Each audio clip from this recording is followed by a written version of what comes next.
'66. Run DMC did something with Yellow Man, but it was Yellow Man with hip hop. It wasn't really like Run DMC in Yellow Man's dancehall style or anything like that. So I had already I'll tell you something. I never heard of reggae or dancehall till The Bridge Is Over. That's a lot of people said the same thing. And this is the point. See, back then, see, Joe, you're touching a lot of buttons because in 84, 85, originality was a big deal. You had to be original. You know, biting another dude's nails, you know, you had to be original.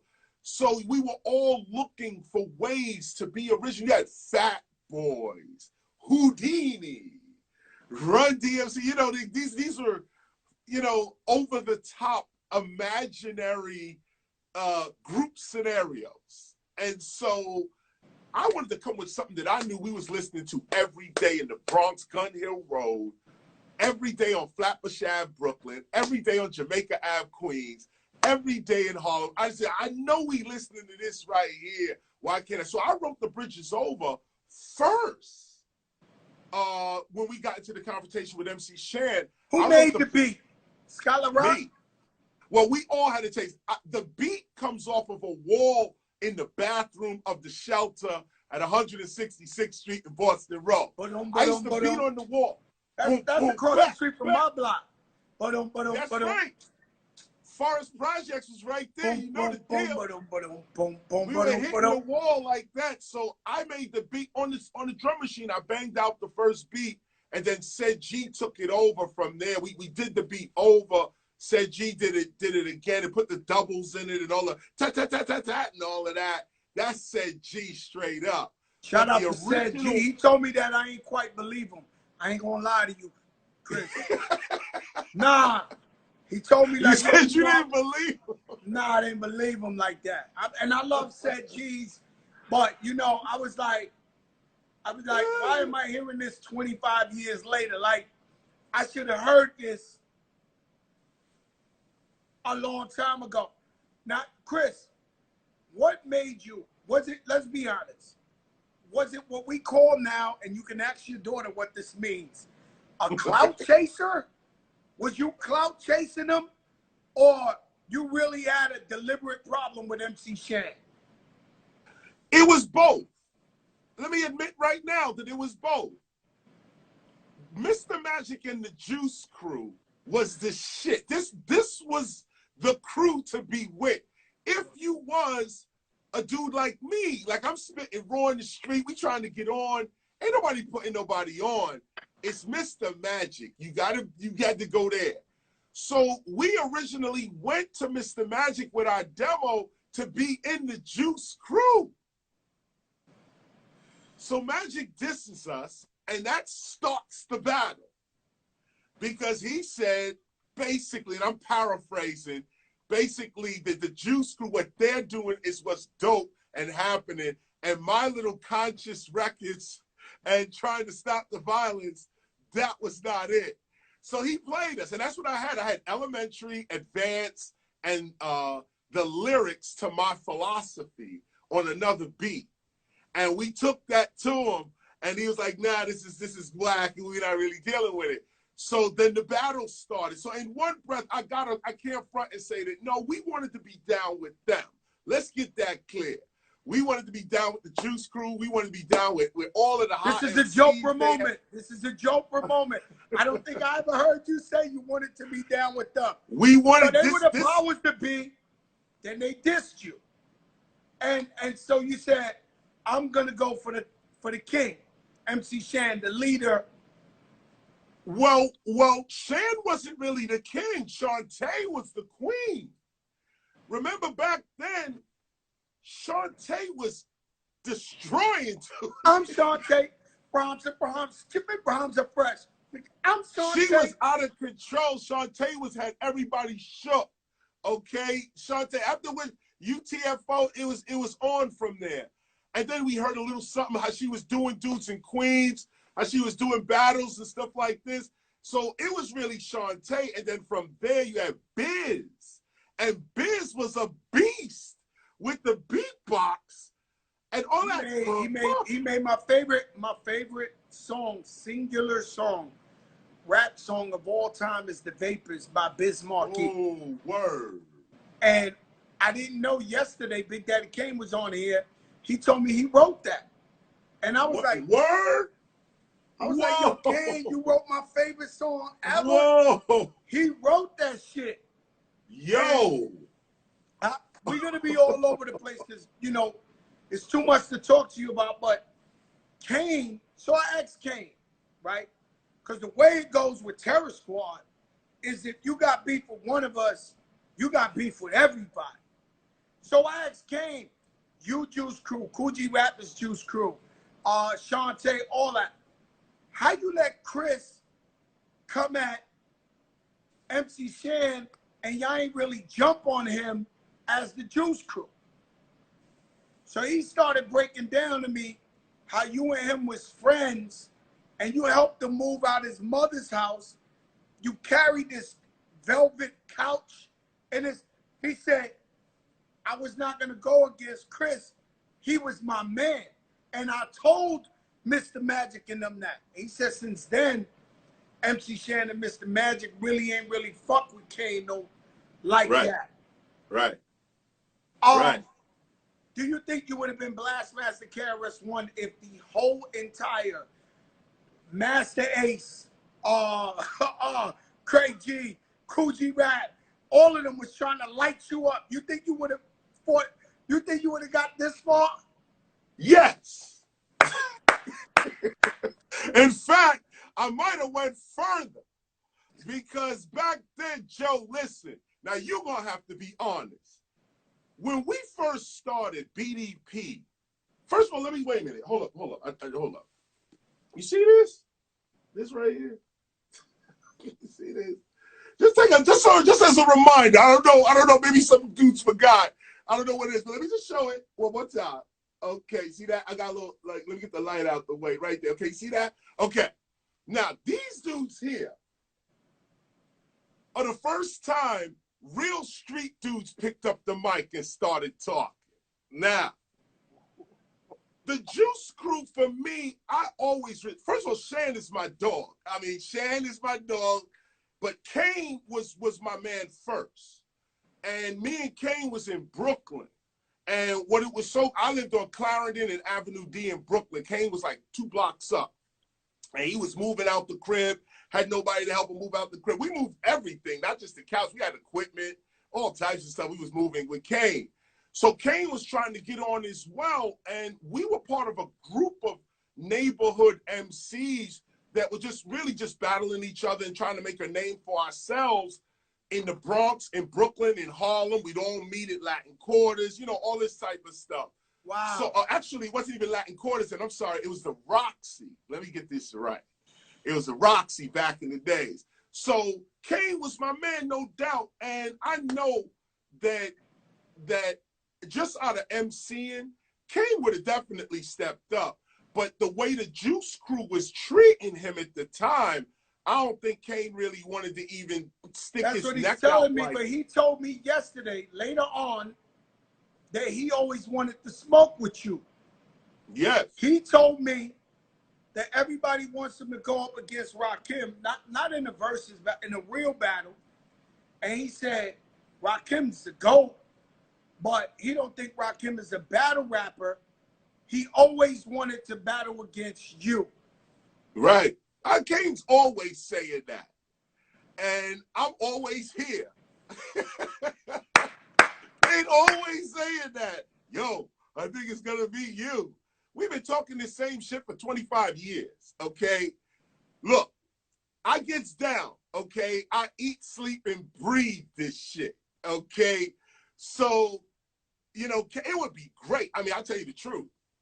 If I was to get with anybody as well, it have to be somebody I respect. And Kane definitely gets respect. Well, you but know, on the versus battle, I don't know why they keep bringing up KRS LL Cool J.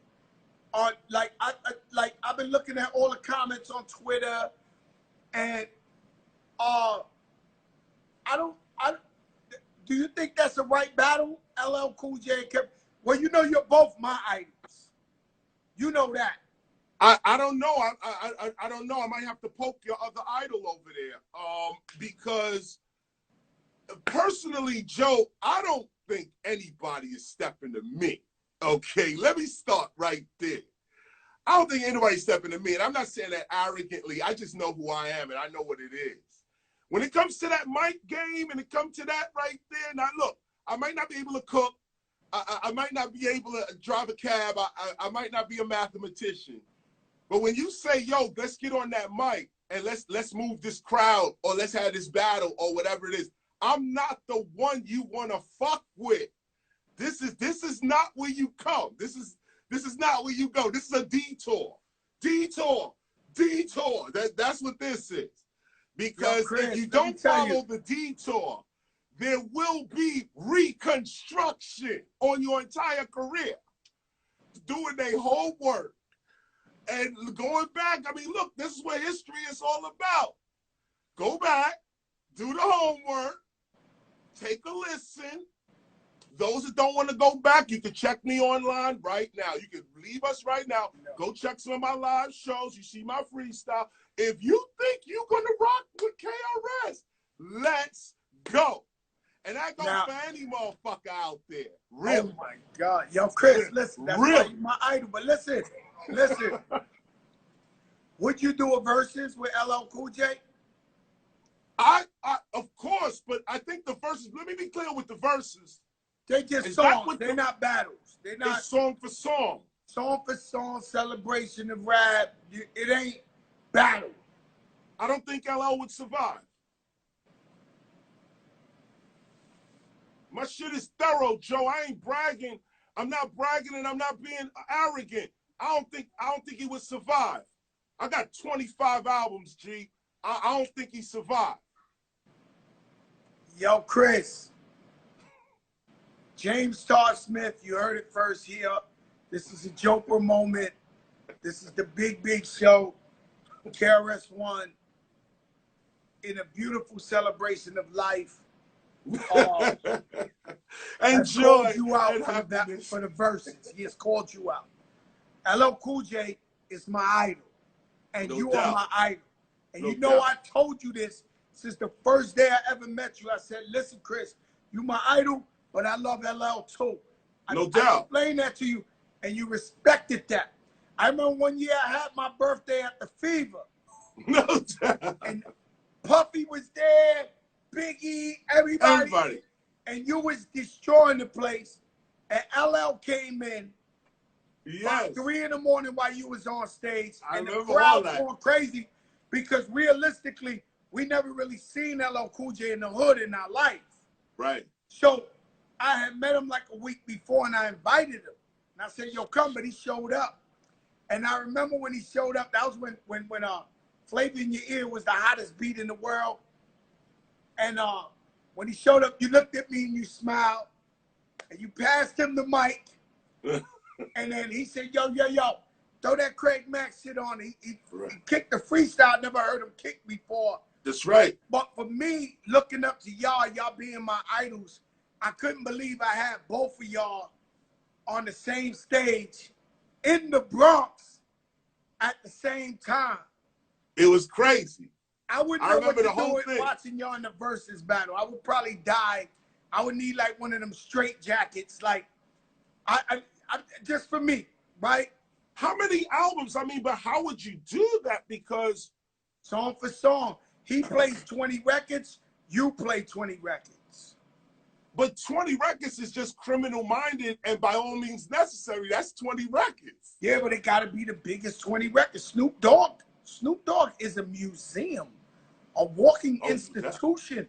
He picked 20 records. You got to pick 20 records, Chris. Right? So whichever ones you think are most impactful. So you would come with what we call cultural moments. Your songs would be cultural moments. And I guess LL will have to come with the girl records, the big hit crossover records. You know what I'm saying? So styles. And I'm trying to say, so what determines the winner of the battle then? nobody really determines the winner of the battle, but sooner or later, you know if somebody gets their ass whipped. Of course. So yesterday, everybody in New York City says DMX won. I think they're delusional. It's okay. If you know, you know. If you watched it, you know. Yo, this is Snoop Dogg coming 1, 2, 3 into the 4. Snoop Doggy Dogg, and you gotta stop when you do 20 of those in a row. It's like Jesus Christ. Right, that's real talk. You get what I'm saying? You yes, coming with yes. Bridges Over. Oh, that would be a moment. You against LO with the Bridges Over, and then you coming with Still Number One. You coming with my philosophy. It's crazy, man. Let me tell you something. Self-destruction. For all the young people who don't know what I'm talking about, it's a moment in hip-hop where it was our We Are the World moment, where all the gangster rappers came together and made a song to tell the streets, come up off that beef. Let's stop killing each other. Black Lives Matter. Now, Chris, how does self-destruction come about? Ann Carly was the head of A&R at Jive Records. Asian American woman. I love her. She was the head of A&R. Huh? I knew her. I know her. So Ann Carly was at one of our concerts where a dude got stabbed for his chain. Regular occurrence. But she was there one night. So they robbing people, taking their earring, taking the girls' earring, popping chains. Same old nonsense. So she saw one dude get his chain popped and get stabbed. This is the head of A&R for Jive Records. She was so like, oh my God, this is crazy. She went, and I had already wrote a record on By All Means Necessary album called Stop the Violence. 1, 2, 3, the crew is called BDP. That record, wrote that already. So she said she wanted to take that record and make it a movement.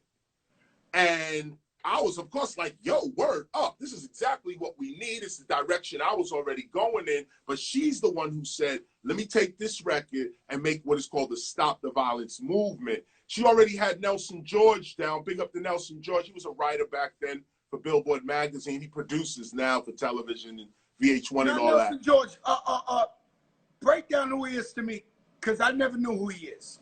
Nelson. I watch all these editorial movies and documentaries, and he's the guy. If anything goes on in hip-hop, they go get this guy to talk. I want to know what gives him the validation. What gives him the authenticity that he's able to talk about critical hip-hop moments? Because can you break it down to me? And no disrespect to Nelson George. None, no disrespect. Nelson George is the man. But your question is so real because, to be honest, the quick answer is that he doesn't have any credibility or authority. Let's just cut right to the chase with it. Ain't nobody got no goddamn